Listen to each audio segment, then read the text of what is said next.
Hello everyone, this is Shalini Mishra and welcome to Somehow Yes We Can. Yes, ये हमारा अपना YouTube channel है। जैसा कि आप जानते हैं कि मैं अन अकेडमी से जुड़ी रही हूँ और यहाँ पर मैं आप लोगों को पढ़ा रही हूँ समाजशास्त्र के साथ साथ आपका जो यूपी पीसीएस का करंट अफेयर है वो यहाँ पर मैं आप लोगों के साथ में शेयर कर रही हूँ।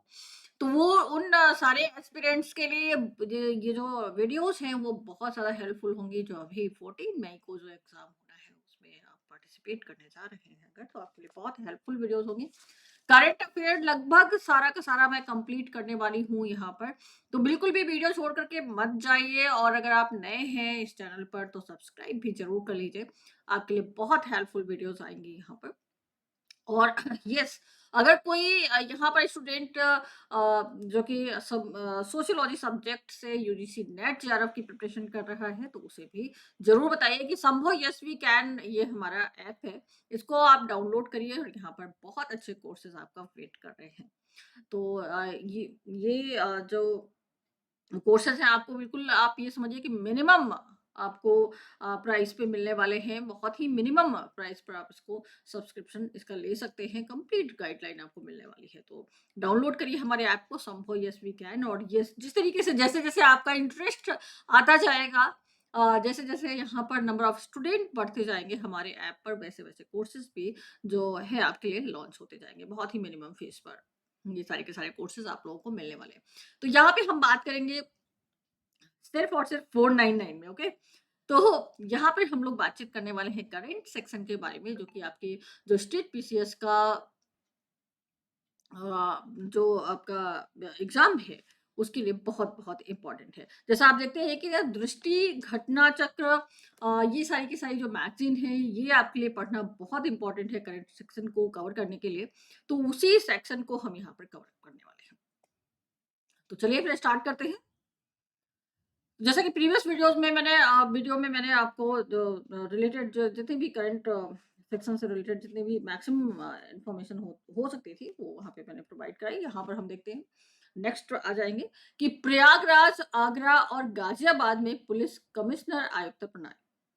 तो भारतीय संविधान की 7वीं अनुसूची के अंतर्गत पुलिस को राज्य सूची के अंतर्गत रखा गया है। ध्यान रखेंगे, पुलिस को राज्य सूची के अंतर्गत रखा गया है।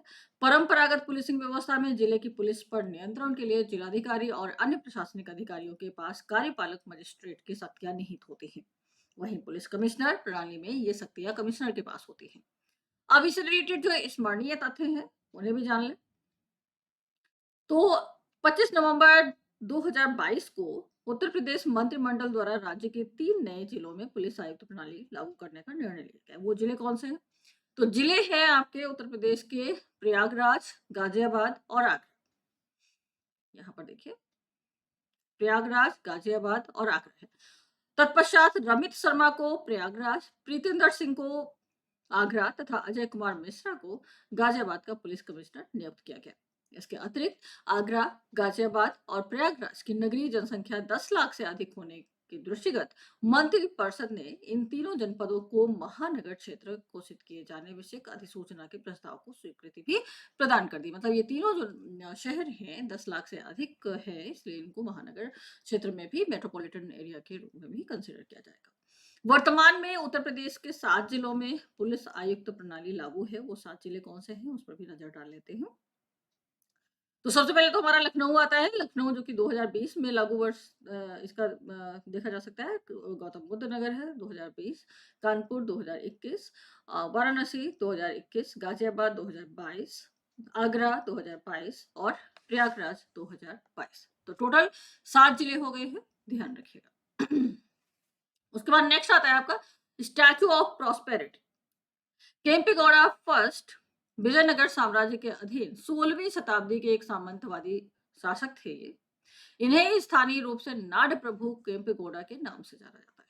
इन्हें आधुनिक बेंगलोर जो कि बंगलुरु के नाम से जाना जाता है आज के संदर्भ में देखा जाए तो उसका संस्थापक भी माना जाता है। केम्पेगौड़ा फर्स्ट को बेंगलुरु का संस्थापक माना जाता है। स्मरणीयता थे। तो 11 नवंबर 2022 को प्रधानमंत्री नरेंद्र मोदी ने बंगलुरु में श्री नाड प्रभु केम्पेगौड़ा की प्रतिमा का अनावरण किया। यह प्रतिमा बेंगलुरु अंतर्राष्ट्रीय हवाई अड्डे के परिसर में स्थित है। इस प्रतिमा को स्टैचू ऑफ प्रॉस्पेरिटी का नाम दिया गया है।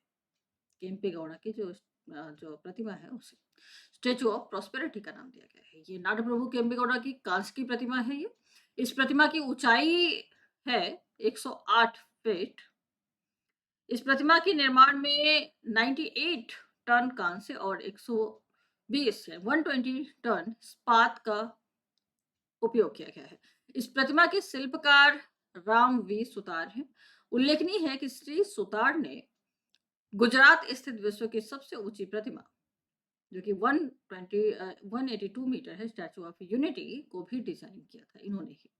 स्टैचू ऑफ प्रॉस्पेरिटी को world book of records London में शामिल भी कर लिया गया। इस प्रतिमा के नाम किसी शहर के संस्थापक की पहली और सबसे ऊंची कांस्य प्रतिमा दर्ज होने का रिकॉर्ड दर्ज है।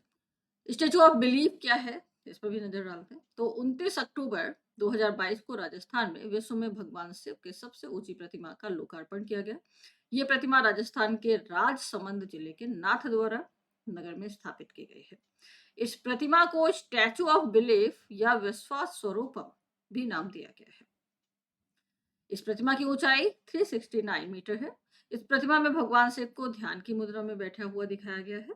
इस प्रतिमा के निर्माण में 3000 टन इस्पात तथा लोहे तथा 2.5 लाख टन घन टन कंक्रीट और बालू का उपयोग किया गया है।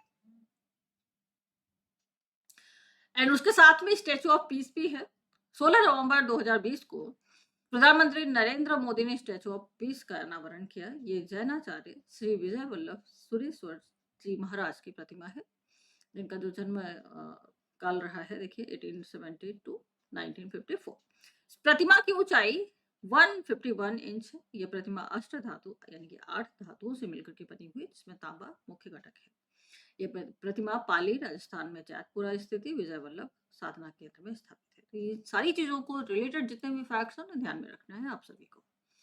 स्टैचू ऑफ इक्वालिटी, तो 5 फरवरी 2022 को प्रधानमंत्री नरेंद्र मोदी ने स्टैचू ऑफ इक्वालिटी को राष्ट्र को समर्पित किया। स्टैचू ऑफ इक्वालिटी 11वीं सदी के महान दार्शनिक चिंतक और भक्ति संत श्री रामानुजाचार्य की प्रतिमा है ये। और ये प्रतिमा शमशाबाद जो कि है हैदराबाद में है स्थित त्रिदंडी चिन्नाजियर स्वामी आश्रम में स्थापित है। स्टैचू ऑफ इक्वालिटी को हिंदी में समता मूर्ति नाम दिया गया है। इस प्रतिमा की जो ऊंचाई है वो 216 फीट है। ये प्रतिमा पंचलोह यानी 5 धातुओं का संयोजन से निर्मित है। 5 धातुएं, एक तो सोना हो गया, चांदी, तांबा, पीतल और जस्ता है।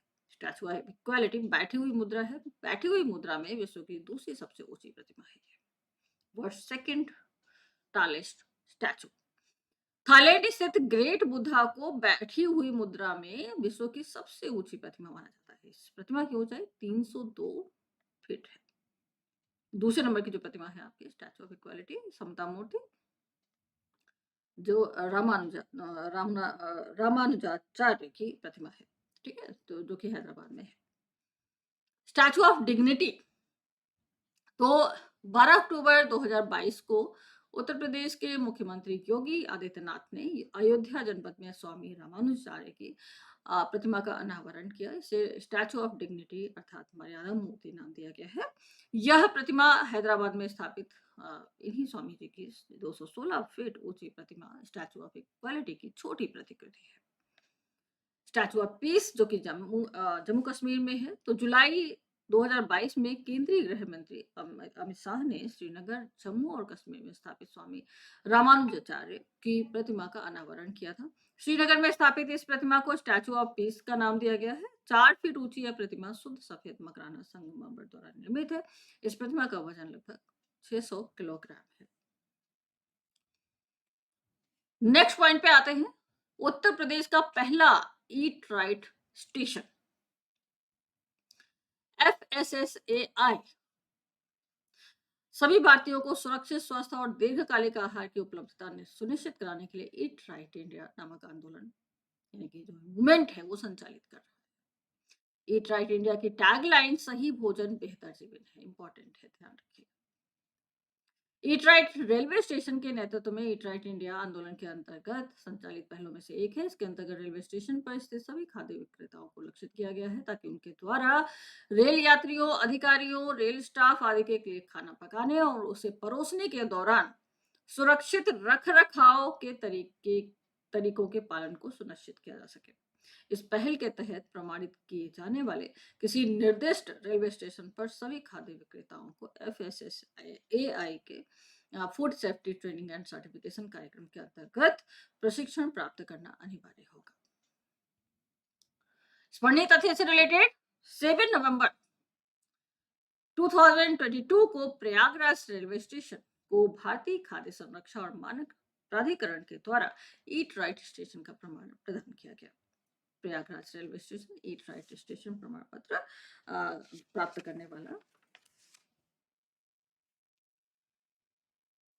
उत्तर प्रदेश का पहला और उत्तर मध्य रेलवे का तीसरा रेलवे स्टेशन हो गया है। ठीक है, उत्तर प्रदेश का ये पहला है, ध्यान रखेंगे।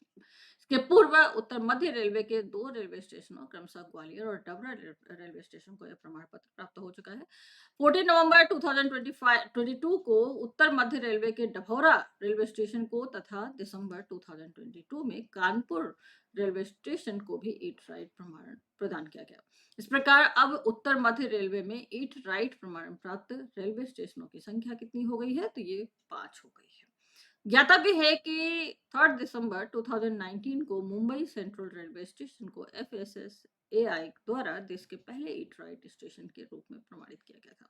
कहाँ पर किया गया था? तो मुंबई सेंट्रल रेलवे स्टेशन को सबसे पहले। दिसंबर 2022 में रेल यात्रियों को उच्च गुणवत्ता का पौष्टिक भोजन उपलब्ध कराने के लिए वाराणसी कैंट रेलवे स्टेशन को 5 स्टार रेटिंग के साथ साथ ईट राइट स्टेशन प्रमाण प्रदान किया गया। नेक्स्ट पॉइंट पे आते हैं हम लोग। प्रधानमंत्री भारतीय जन उर्वरक परियोजना एक राष्ट्र एक उर्वरक फर्टिलाइजर्स ऐसे पादप पोषक तत्व हैं जिनका उत्पादन वाणिज्यिक रूप से अकार्बनिक रसायनों से किया जाता है। भारत में सर्वाधिक प्रयोग किए जाने वाले उर्वरक जो कि यूरिया है, उसका मूल्य केंद्र सरकार के द्वारा नियंत्रित होता है। उत्पादक कंपनियां यूरिया को एक निश्चित MRP पर बेचती हैं जो उत्पादन लागत का मात्र 10 to 20% तक होता है। शेष 80 to 90% तक उत्पादन लागत केंद्र सरकार उत्पादकों को सब्सिडी के रूप में उपलब्ध कराती है। अन्य जो उर्वरक हैं यूरिया के अलावा, जैसे डैप हो गया या फिर मॉप हो गया, इनकी सबकी जो कीमतें हैं आधिकारिक रूप से केंद्र सरकार के द्वारा नियंत्रित नहीं की जाती। हालांकि ये उर्वरक सब्सिडी प्रणाली के अंतर्गत ही आते हैं। अभी तक सभी उत्पादक कंपनियां उर्वरकों को स्वयं की ब्रांड पहचान के साथ भी रख केंद्र सरकार के योगदान का उल्लेख किए बेच रही थी। इसके अंतर्गत उर्वरकों के लिए एक ही ब्रांड और लोगो का उपयोग किया जाएगा। इसी अवसर पर प्रधानमंत्री ने केंद्रीय रसायन और उर्वरक मंत्रालय के अंतर्गत 600 प्रधानमंत्री किसान समृद्धि केंद्रों का भी शुभारंभ किया। एक राष्ट्रीय एक उर्वरक, तो इस योजना के अंतर्गत देखा जाए तो सब्सिडी वाले उर्वरक पूरे देश में एक ही ब्रांड यानी कि भारत ब्रांड चलेगा। ठीक है, अब अदर कोई ब्रांड नहीं चलेगा, भारत ब्रांड चलेगा। अब यूरिया पूरे देश में केवल भारत ब्रांड के नाम के तहत ही उपलब्ध होगा, ध्यान रखिएगा। स्पष्ट है कि भारत सरकार ने उर्वरक उत्पादक कंपनियों के लिए उनके उत्पादों का विपणन भारत ब्रांड नाम के अंतर्गत करना अनिवार्य कर दिया है। इसे उत्पादन करने वाली सभी कंपनियों से निरपेक्ष पूरे देश में उर्वरक ब्रांडों का मानकीकरण सुनिश्चित हो, स्टैंडर्ड फॉर्म में आ जाता है। स्मरणीय तथ्य क्या है इससे रिलेटेड? तो 17 अक्टूबर 2022 को प्रधानमंत्री नरेंद्र मोदी ने प्रधानमंत्री भारतीय जन उर्वरक परियोजना एक राष्ट्र एक उर्वरक का शुभारंभ किया। डेट कौन सी है? 17 अक्टूबर 2022। प्रधानमंत्री भारतीय जन उर्वरक परियोजना एक राष्ट्र एक उर्वरक के तहत प्रधानमंत्री ने भारतीय यूरिया पैक को भी लॉन्च किया। भारत यूरिया पैक को भी लॉन्च किया।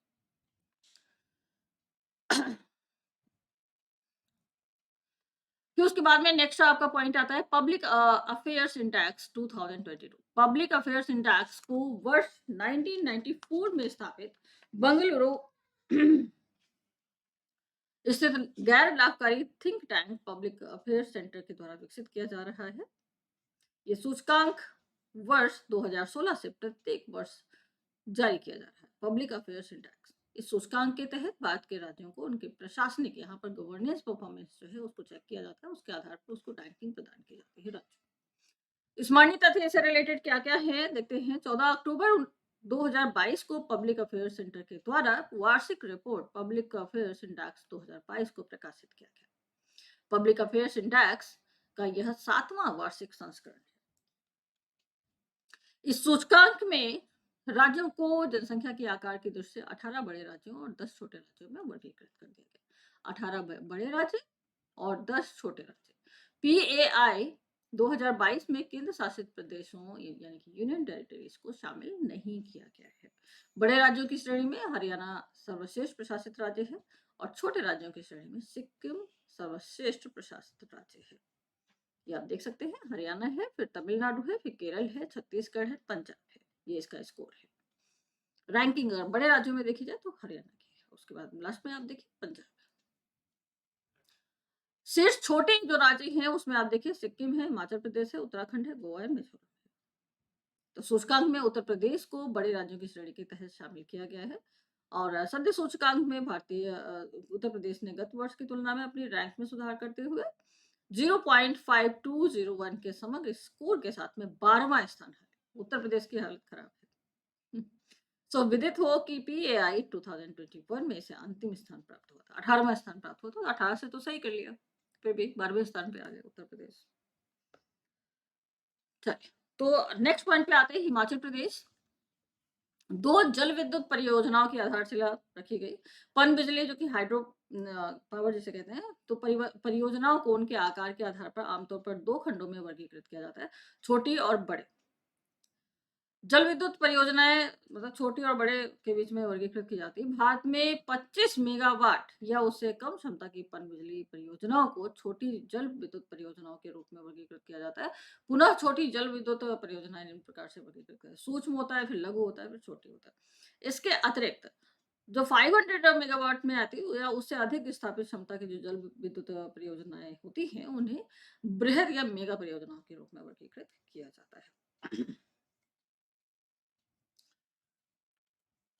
स्मरणीय तथ्य क्या है इससे रिलेटेड, तो 13 अक्टूबर 2022 को प्रधानमंत्री नरेंद्र मोदी के द्वारा हिमाचल प्रदेश में 2 जल विद्युत परियोजनाओं की आधारशिला रखी गई। यह आधारशिला हिमाचल प्रदेश के चंबा जिले में रखी गई। ध्यान रखिएगा, चंबा जिला था, चंबा जिला है हिमाचल प्रदेश का, चंबा जिला। इन पनबिजली परियोजनाओं में शामिल है 48 मेगावाट की चांजू थर्ड पनबिजली योजना और 30 मेगावाट की देवथल चांजू पनबिजली योजना। प्रधानमंत्री कार्यालय के अनुसार इन दोनों परियोजनाओं से वार्षिक 270 मिलियन यूनिट से अधिक बिजली का उत्पादन होगा। चांजू थर्ड जल विद्युत परियोजना जो है, यह परियोजना हिमाचल प्रदेश के चंबा जिले में दंतोई गांव के निकट स्थित है। यह चांजू नाला पर स्थित एक रन ऑफ द रिवर परियोजना है। यह परियोजना चांजू नाला और मेहाद नाला के संयुक्त जल के प्रयोग पर आधारित है। इंपॉर्टेंट है, ध्यान रखिएगा, इस तरीके के क्वेश्चन पूछे जाते हैं। देवथल चांजू जल विद्युत परियोजना जो है, यह एक रन ऑफ द रिवर परियोजना है। यह हिमाचल प्रदेश के चंबा जिले में देवथल नाला पर स्थित है। इन दोनों परियोजनाओं का निर्माण और संचालन हिमाचल प्रदेश ऊर्जा निगम लिमिटेड के द्वारा किया जा रहा है।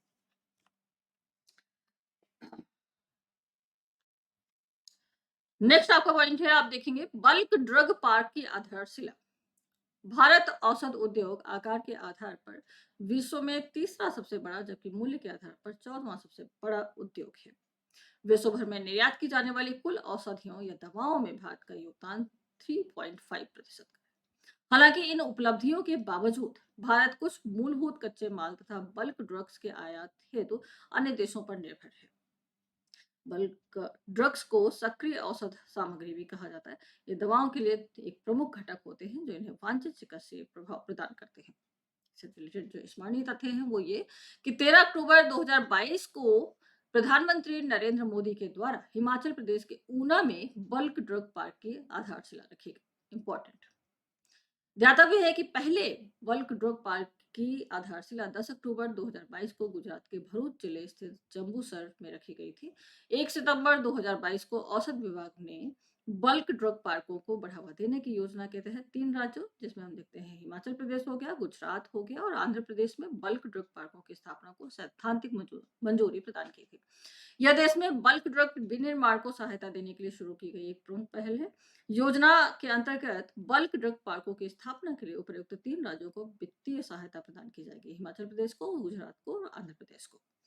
इसका उद्देश्य केंद्र सरकार द्वारा समर्थित विश्व स्तरीय आम बुनियादी सुविधाओं का निर्माण करके बल्क ड्रग्स की विनिर्माण लागत को कम करना है।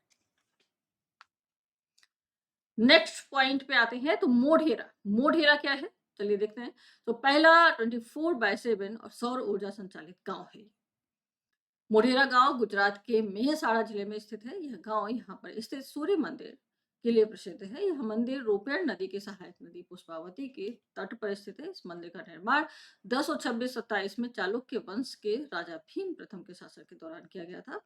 उल्लेखनीय यह है कि मोढेरा को मोढेरापुरा या मुंडेरा आदि नामों से भी जाना जाता है।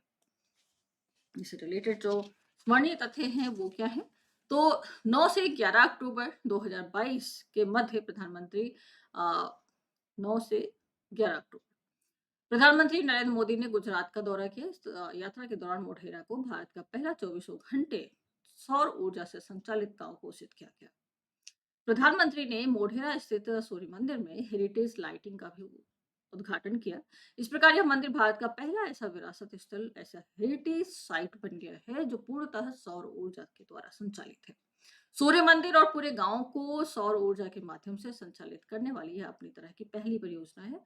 इस गांव में भू आधारित 6 मेगावाट क्षमता का एक सौर ऊर्जा संयंत्र स्थापित किया गया है। गांव की सभी आवासीय और सरकारी इमारतों की छत पर सौर पैनल लगाए गए हैं।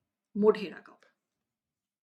उल्लेखनीय है कि मोढेरा का सौरीकरण सूर्य ग्राम परियोजना के तहत किया गया है। इस परियोजना के माध्यम से मोढेरा भारत का प्रथम शुद्ध नवीकरणीय ऊर्जा उत्पादक गांव बन गया है। यह पहला ऐसा गांव है जहां सौर ऊर्जा संचालित अत्याधुनिक इलेक्ट्रिक वाहन चार्जिंग स्टेशन भी है। भारत की पहली ग्रिड संबद्ध मेगावाट हर्ट्ज स्तरीय बैटरी ऊर्जा संग्रहण प्रणाली मोढेरा में स्थापित की गई है। नेक्स्ट पॉइंट पे आते हैं, स्वच्छता ही सेवा 2022 और सुजलम 1.0 तथा 2.0 अवार्ड। स्वच्छता ही सेवा देश में स्वच्छता का स्तर बनाए रखने के लिए जनता के द्वारा श्रमदान देने वाला एक पाक्षिक अभियान है। ये अभियान का आयोजन प्रतिवर्ष 15 सितंबर से 2 अक्टूबर के दौरान किया जाता है। 100 दिवसीय सुजलम अभियान को केंद्रीय जल शक्ति मंत्रालय के द्वारा 25 अगस्त 2021 को आरंभ किया गया था। इस अभियान का उद्देश्य 1 मिलियन सोख्ता गड्ढों के निर्माण और अन्य धूसर जल प्रबंधन गतिविधियों के माध्यम से ग्रामीण स्तर पर अधिक से अधिक ODF प्लस गांवों का सृजन करना था। सुजलम 1.0 अभियान का लक्ष्य 15 फरवरी 2022 को पूर्णता प्राप्त कर लिया गया, क्योंकि इस दौरान घरेलू और सामुदायिक स्तर पर 1 मिलियन से अधिक सोख्ता गड्ढों का निर्माण किया जा चुका था। सुजलम 1.0 के अंतर्गत किए गए कार्य की गति को जारी रखने के लिए सुजलम 2.0 को भी लॉन्च किया गया। सुजलम 2.0 अभियान सामुदायिक और संस्थागत स्तरीय धूसर जल प्रबंधन पर संपत्तियों के निर्माण पर केंद्रित था। स्मरणीय तथ्य क्या है इससे रिलेटेड, तो 2 अक्टूबर 2022 को स्वच्छ भारत दिवस 2022 के अवसर पर स्वच्छता ही सेवा 2022 सुजलम 1.0 और 2.0 के तहत सर्वश्रेष्ठ प्रदर्शन करने वाले राज्यों और केंद्र शासित प्रदेशों को पुरस्कृत किया गया। इसके अंतर्गत ठोस और तरल अपशिष्ट प्रबंधन के लिए नवाचार प्रौद्योगिकी हेतु स्टार्टअप ग्रैंड चैलेंज के विजेताओं की घोषणा भी की गई। स्वच्छता ही सेवा जो 2022 का जो रैंकिंग की गई, तो उसमें राज्य और केंद्र शासित प्रदेशों की स्थिति देखी जाए तो कौन सी रही है, तो हम देखते हैं कि ये इसमें कर्नाटक है नंबर 1 पे, बिहार है, उसके बाद आपका लक्षद्वीप आता है। शीर्ष राज्य मध्य प्रदेश 1.0 जो सुजलम 1.0 आया था, उसमें मध्य प्रदेश है, महाराष्ट्र, तेलंगाना, उड़ीसा और तमिलनाडु। और जो 2.0 प्रोग्राम स्टार्ट किया गया उसमें कर्नाटक है, तेलंगाना है, उड़ीसा, मध्य प्रदेश और पश्चिम बंगाल है। उसके बाद आता है स्वच्छ सर्वेक्षण ग्रामीण 2022। पेयजल और स्वच्छता विभाग वर्ष 2018 से स्वच्छ सर्वेक्षण ग्रामीण को संचालित कर रहा है।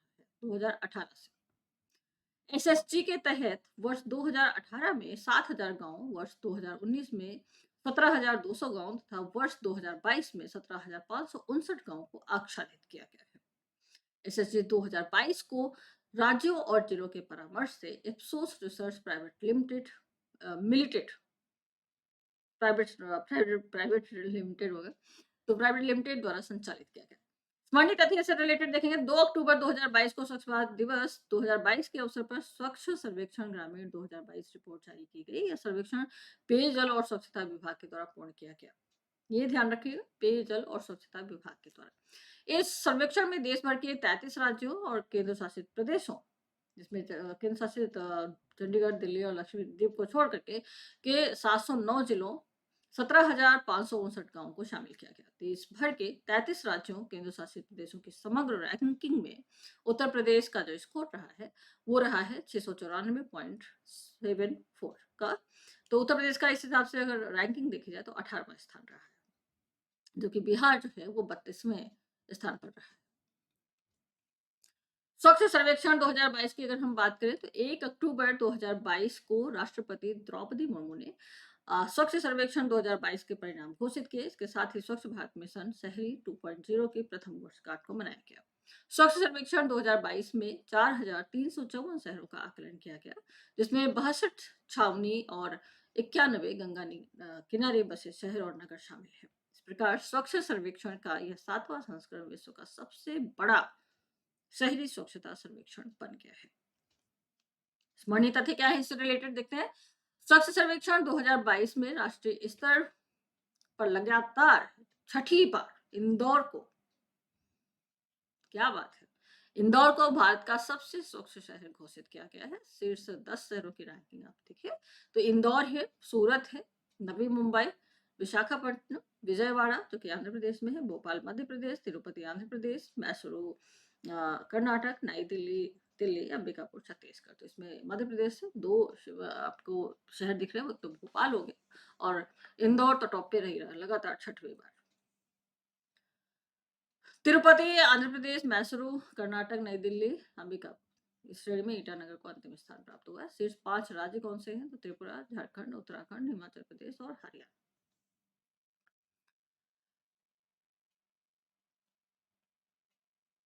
प्रेरक दौड़ सम्मान के तहत 3 शहरों यथा सूरत, इंदौर और नवी मुंबई को दिव्य श्रेणी में वर्गीकृत किया गया है। गोल्ड यानी अनुपम श्रेणी में 86 शहर शामिल हैं। सिल्वर यानी कि उज्जवल श्रेणी में कुल 121 शहर शामिल हैं। ब्रॉन्ज यानी उदित श्रेणी में कुल 38 शहर शामिल हैं। कॉपर श्रेणी में कुल 13 शहर शामिल हैं। प्रेरक दौड़ सम्मान के तहत गोल्ड श्रेणी में उत्तर प्रदेश के गौतम बुद्ध नगर को शामिल किया गया है। इसके अतिरिक्त सिल्वर श्रेणी में प्रदेश के 2 शहर यानी कि मथुरा और अमरोहा शामिल है। इंदौर ने भारत के पहले 7 स्टार कचरा मुक्त शहर के रूप में उभर कर अपनी स्थिति को मजबूत किया, जबकि 6 शहरों जैसे कि सूरत हो गए, भोपाल है, मैसूरू है, नवी मुंबई, विशाखापट्टनम, तिरुपति को 5 स्टार कचरा मुक्त शहरों के रूप में प्रमाणित किया गया है। कचरा मुक्त शहरों की स्टार रेटिंग प्रोटोकॉल के तहत गाजियाबाद तथा लखनऊ को 3 स्टार शहरों के रूप में प्रमाणित किया गया है। तिरुपति आंध्र प्रदेश को सफाई मित्र सुरक्षा चुनौती में सर्वश्रेष्ठ शहर का पुरस्कार मिला है। शीर्ष 5 गंगा नहर की अगर हम बात करें 1 लाख से कम जिसमें जनसंख्या में देखने को मिलती है तो ये बिजनौर हो गया, कन्नौज, गढ़मुक्तेश्वर, सुल्तानगंज और कटक। 1 लाख से अधिक जनसंख्या की अगर श्रेणी देखी जाए तो हम देखते हैं हरिद्वार है, वाराणसी, ऋषिकेश, प्रयागराज और मुंगेर। महाराष्ट्र स्थित देवलाली छावनी को भारत की सबसे स्वच्छ छावनी घोषित की गई है। स्वच्छ सर्वेक्षण 2022 में 1 to 10 लाख जनसंख्या श्रेणी में नोएडा को 5वां स्थान प्राप्त हुआ। तो जनसंख्या के आधार पर भी देखा गया। 10 लाख से अधिक जनसंख्या श्रेणी में शीर्ष 20 शहरों में प्रदेश के 4 शहरों को स्थान प्राप्त हुआ, जिसमें गाजियाबाद आता है जिसको 12वां स्थान प्राप्त हुआ है, मेरठ को 15वां स्थान प्राप्त हुआ है, प्रयागराज को 16वां स्थान प्राप्त हुआ है और लखनऊ को 17वां स्थान प्राप्त हुआ है। इसी श्रेणी में वाराणसी का 21वां क्रम रहा है, आगरा का 23वां और कानपुर का 29वां स्थान रहा है। अब आगे हम बात करते हैं भारतीय पर्यटन की। तो भारत पर्यटन सांख्यिकी की अगर हम बात करें 2022 तो 27 सितंबर 2022 को विश्व पर्यटन दिवस के अवसर पर भारत के उपराष्ट्रपति जगदीप धनखड़ ने भारतीय पर्यटन सांख्यिकी 2022 नामक रिपोर्ट जारी की। ये आंकड़े पर्यटन मंत्रालय के अधीन वार्षिक आधार पर जारी किए जाते हैं। यह इस रिपोर्ट का 63वां संस्करण है, 63। यह रिपोर्ट अंतर्गामी और बहिर्गामी पर्यटन यानी इनबाउंड एंड आउटबाउंड टूरिज्म के माध्यम से विदेशी मुद्रा आय घरेलू तथा विदेशी पर्यटन यात्राओं आदि से संबंधित महत्वपूर्ण तथा प्रासंगिक सूचनाएं उपलब्ध कराती है। इससे रिलेटेड जो तथ्य हैं वो देखिए। वर्ष 2021 में भारत में 7 मिलियन अंतर्राष्ट्रीय पर्यटक आए, जिसमें 1.52 मिलियन विदेशी पर्यटक और 5.48 मिलियन अप्रवासी भारतीय थे। वर्ष 2020 की तुलना में वर्ष 2021 में भारत में अंतर्राष्ट्रीय पर्यटक आगमन में 10.6% की वृद्धि दर्ज की गई।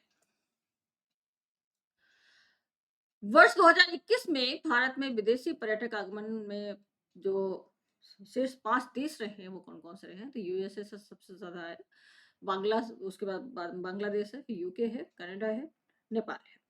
वर्ष 2021 के दौरान भारतीय नागरिकों के लिए 5 शीर्ष गंतव्य जो रहे, तो जाने वाले लोग हैं, तो यूएई रहे हैं, संयुक्त अरब अमीरात, USA, Qatar, Oman and UK. Bharat भ्रमण वर्ष इसी में शामिल है आपका फैक्ट के रूप में ही है।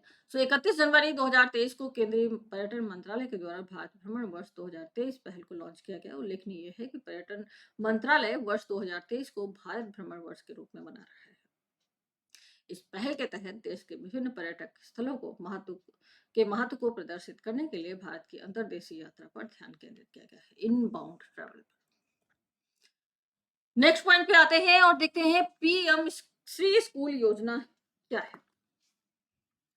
7 सितंबर 2022 को प्रधानमंत्री नरेंद्र मोदी की अध्यक्षता में केंद्रीय मंत्रिमंडल ने एक नई केंद्र प्रायोजित योजना पीएम श्री स्कूल्स को मंजूरी प्रदान की।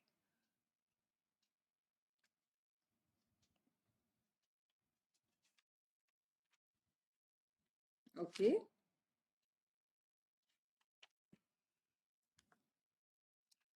और इससे रिलेटेड जो तथ्य हैं ये भी देख लेते हैं। तो ये यहाँ पर थोड़ा सा गड़बड़ हो गया है, इसको मैं कट कर देती हूँ जिससे आपको कंफ्यूज ना हो।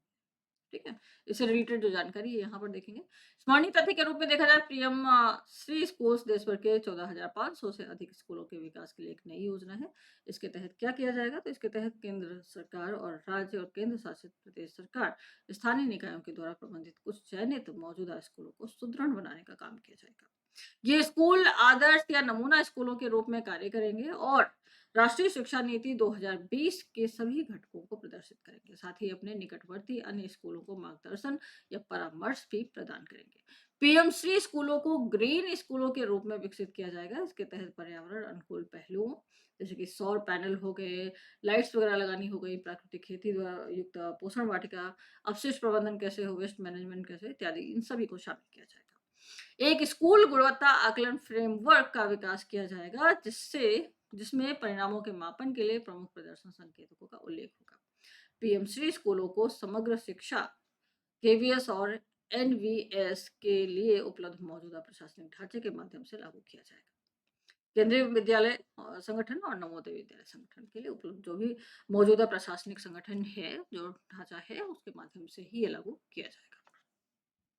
मिशन स्कूल्स ऑफ एक्सीलेंस 19 अक्टूबर 2022 को प्रधानमंत्री नरेंद्र मोदी द्वारा गुजरात के अडालज स्थित त्रिमंदिर में मिशन स्कूल्स ऑफ एक्सीलेंस का शुभारंभ किया गया। ये इसी में फैक्ट शामिल है। इस मिशन का उद्देश्य गुजरात में शिक्षा के बुनियादी ढांचे को सुदृढ़ बनाना है। इस मिशन की परिकल्पना 10,000 करोड़ रुपए के परिव्यय के साथ में की गई है। यह मिशन विश्व बैंक के द्वारा आर्थिक रूप से वित्त पोषित भी है। उसके बाद में आती है नमस्ते योजना। तो हाथ से मैला उठाने वाले कर्मियों के नियोजन का प्रतिषेध और उनका पुनर्वास अधिनियम 2013, the provision of employment as manual scavenger and their rehabilitation act 2013 6 दिसंबर 2013 से प्रभावी है। यह अधिनियम अस्वच्छ शौचालयों के निर्माण, रख रखाव, हाथ से मैला ढोने या नालों और सेप्टिक टैंकों की जोखिमपूर्ण सफाई में किसी व्यक्ति के नियोजन का प्रतिषेध करता है। उपर्युक्त प्रावधानों के बावजूद अभी भी व्यक्तियों को बिना किसी सुरक्षा के उपकरणों के या सुरक्षा सावधानियों के नालों और सेप्टिक टैंकों की सफाई के लिए उन्हें नियोजित कर दिया जाता है। आवासन और शहरी कार्य मंत्रालय सुनिश्चित करने के लिए प्रतिबद्ध है कि सभी भारतीय शहर मार्च 2024 तक स्वयं को सफाई मित्र सुरक्षित घोषित करें। स्मरणीय तथ्य क्या है इससे रिलेटेड देखते हैं। 17 अगस्त 2022 को केंद्र सरकार के द्वारा नमस्ते परियोजना को लॉन्च किया गया। नमस्ते का पूर्ण रूप क्या है? तो मशीनीकृत स्वच्छता पारिस्थितिकी तंत्र के लिए राष्ट्रीय कार्रवाई। नमस्ते, नमस्ते ऐसे नहीं कि नमस्ते कर लिया बस। तो next national action for mechanized sanitation ecosystem, ये इसका फुल फॉर्म है। यह एक केंद्रीय क्षेत्र की योजना है। यह योजना सामाजिक न्याय और अधिकारिता मंत्रालय और आवासन और शहरी कार्य मंत्रालय की एक संयुक्त पहल है। ध्यान रखिएगा, इंपॉर्टेंट है ये। नमस्ते योजना के वर्तमान चरण में 500 शहरों को शामिल किया जाएगा, अमृत शहरों को कवर करते हुए। इस योजना को 360 करोड़ रुपए के परिव्यय के साथ 4 वर्षों की अवधि के लिए अनुमोदित किया गया है। 4 वर्षों के लिए अनुमोदित की गई है योजना। नमस्ते योजना का उद्देश्य निम्न प्रमुख परिणामों को प्राप्त करना है। तो कौन कौन से यहाँ पर जो लक्ष्य है निर्धारित किए गए हैं ये देखेंगे। भारत में स्वच्छता कार्य के कारण किसी की मौत न हो, पहली चीज। स्वच्छता संबंधी सभी कार्य कुशल श्रमिकों मतलब स्किल्ड वर्कर के द्वारा कराई जाए। किसी भी सफाई कर्मचारी का मानव मल पदार्थ ह्यूमन फिजिकल मैटर किससे सीधे संपर्क में नहीं आना चाहिए। और स्वच्छता कर्मचारियों को स्वयं सहायता समूहों में एकत्रित करना, उन्हें स्वच्छता उद्यम चलाने का अधिकार प्रदान करना। सभी सीवर और सेप्टिक टैंक कर्मचारियों की पहुंच वैकल्पिक आजीविका अल्टरनेटिव लिवलीहुड तक होना। राष्ट्रीय सफाई कर्मचारी वित्तीय विकास निगम नमस्ते योजना हेतु कार्यान्वयन एजेंसी होगी। संरचना के शीर्ष पर राष्ट्रीय नमस्ते निगरानी इकाई होगी, जो कि NSKFTC के प्रबंध निदेशक के अधीन होगी। राज्य सरकार के द्वारा राज्य नमस्ते निदेशक के रूप में उपयुक्त अधिकारी का चयन किया जाएगा, जो राज्य नमस्ते प्रबंधन इकाई का प्रमुख होगा।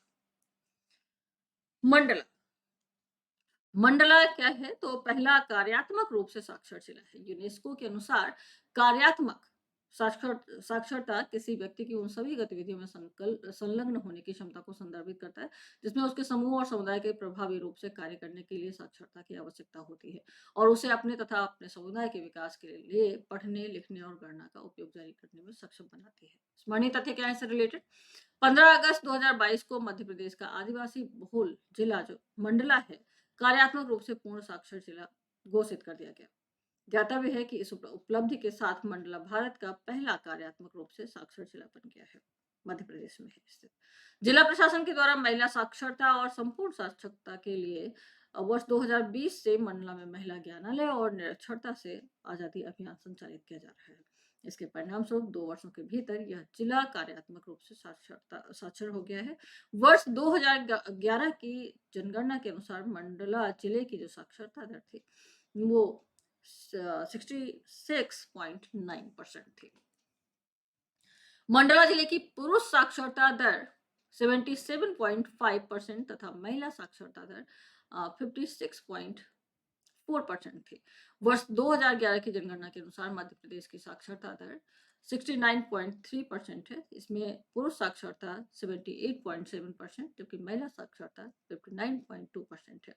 वर्ष 2011 की जनगणना के अनुसार भारत की साक्षरता दर 73.0% थी, जिसमें पुरुष साक्षरता दर 80.9% तथा महिला साक्षरता दर 64.6% थी।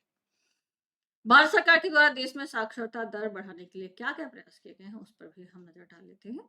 तो सर्व शिक्षा अभियान चलाया गया, जो कि 2001 से 2 के बीच में चलाया गया। वयस्क साक्षरता में वृद्धि के लिए साक्षर भारत मिशन की शुरुआत की गई वर्ष 2009 में। समग्र शिक्षा योजना वित्तीय वर्ष 2025 से 26 तक के लिए लागू की गई। राष्ट्रीय शिक्षा नीति जो कि 2020 में स्टार्ट की गई। न्यू इंडिया लिटरेसी प्रोग्राम नव भारत साक्षरता कार्यक्रम को वित्त वर्ष 2022 से 27 की अवधि के लिए मंजूरी प्रदान की गई। स्माइल 75 केंद्रीय सामाजिक न्याय और अधिकारिता मंत्रालय द्वारा स्माइल नामक एक छतरी योजना अम्ब्रेला स्कीम प्रतिपादित की गई है। स्माइल का पूर्ण रूप आजीविका और उद्यम हेतु लाभ वंचित व्यक्तियों की सहायता करना, support for marginalised individuals for livelihood and enterprise, इसका फुल फॉर्म होगा। इस योजना के अंतर्गत निम्न 2 उपयोजनाएं इसमें शामिल हैं। 2 उपयोजना है इसमें। इस योजना के अंतर्गत आप देख सकते हैं ट्रांसजेंडर व्यक्तियों के लिए कल्याण के लिए व्यापक पुनर्वास हेतु केंद्रीय क्षेत्र की योजना, और दूसरा है भिक्षावृत्ति में संलग्न व्यक्तियों के लिए व्यापक पुनर्वास हेतु केंद्रीय क्षेत्र की योजना। ठीक है, तो एक तो ट्रांसजेंडर के लिए हो गया और दूसरा जो भिक्षावृत्ति में संलग्न है उनके लिए हो गया।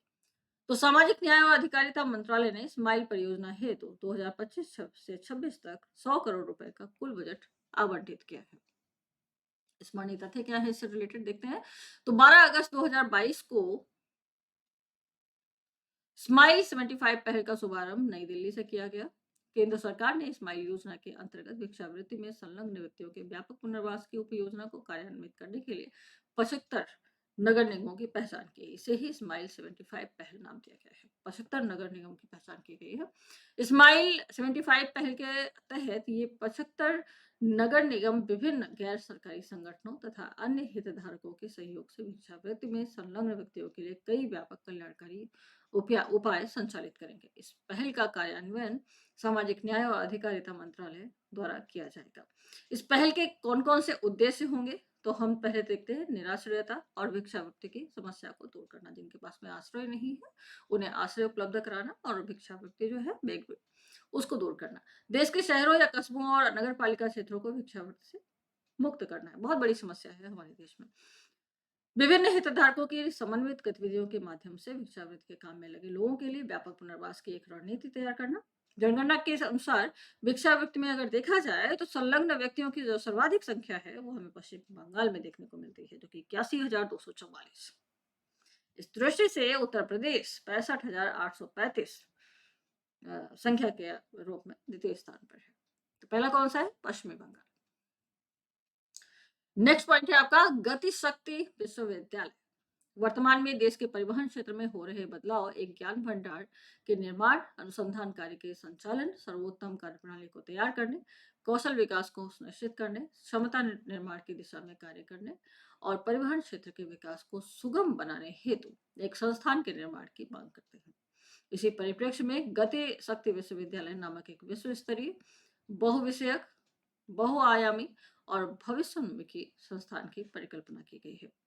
स्मरणीय तथ्य इससे रिलेटेड देखा जाए तो हम देखते हैं 8 अगस्त 2022 को राज्यसभा द्वारा केंद्रीय विश्वविद्यालय विधेयक 2022 पारित कर दिया गया, सेंट्रल यूनिवर्सिटीज अमेंडमेंट बिल। ध्यातव्य है कि यह विधेयक लोकसभा द्वारा 3 अगस्त 2022 को पारित किया गया था। 16 अगस्त 2022 को राष्ट्रपति की सहमति प्राप्त करने के बाद यह विधेयक अधिनियमित हो गया। यह अधिनियम भारत में एक नए केंद्रीय विश्वविद्यालय गतिशक्ति विश्वविद्यालय की स्थापना का प्रावधान करता है।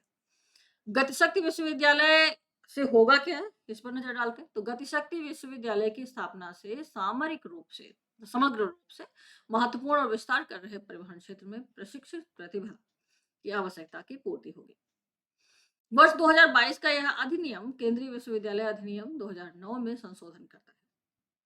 वर्ष 2022 के अधिनियम के माध्यम से राष्ट्रीय रेल और परिवहन संस्थान बड़ोदरा को गतिशक्ति विश्वविद्यालय में परिवर्तित किए जाने का प्रावधान किया गया है।